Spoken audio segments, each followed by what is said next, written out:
Vítajte u môjho nového videa a toto radšej nepoviem, je to moc zlý názov.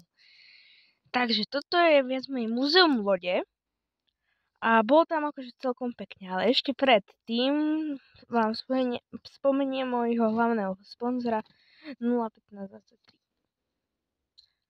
Takže určite na tú stránku a toto máte celú už viac menej teda loď, ako by som to nazval. Tu je ten mostík, nedalo sa ísť na palubu, lebo nedalo sa ísť teda von, lebo to bolo v prerábke, čiže dalo sa byť iba vnútri. Akože loď to bola celkom pekná, aj celkom veľká. Bola tam aj strojovňa, tá bola tiež brutálna. A v takej strojovni som bol prvýkrát okrem lietadla.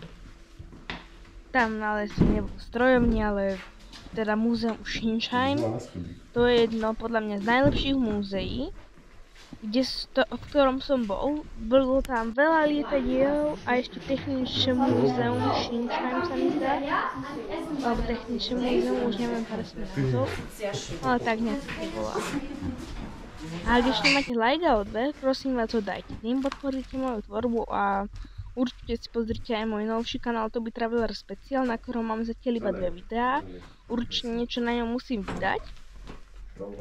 A nezabudnite si pozrieť aj moje ostatné videá. Teraz ešte zajtra alebo pozajtra ešte by som rád vydal video o viac menej mori v Rostoku a toto je teda v meste Rostok.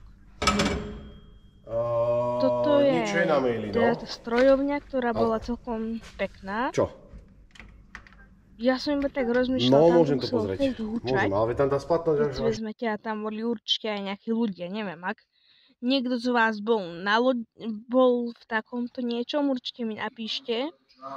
A ak niekto pracoval na lodi, tak ma tiež zaujímalo, ako to tam bolo, aby som o tom mohol vydať nejaké nové video a napíšte určite o tom do komentárov, aké to bolo, čo a nejaké z toho zážitky. Ak som sa v niečom pomýlil, tak mi povedzte.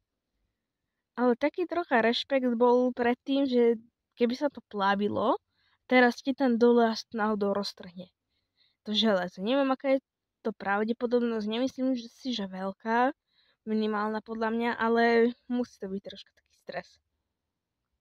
Teda máte už izbu kapitána a toto bolo teda schodisko.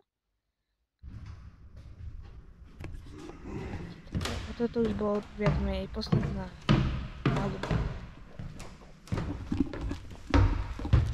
Hovorím, akože nebolo by mi to dvakrát príjemné, ale dalo by sa to asi. Že tam sa dá ísť? Nebolo to strašné asi, nebo neviem, ak niekto zase pracoval na lodi, tak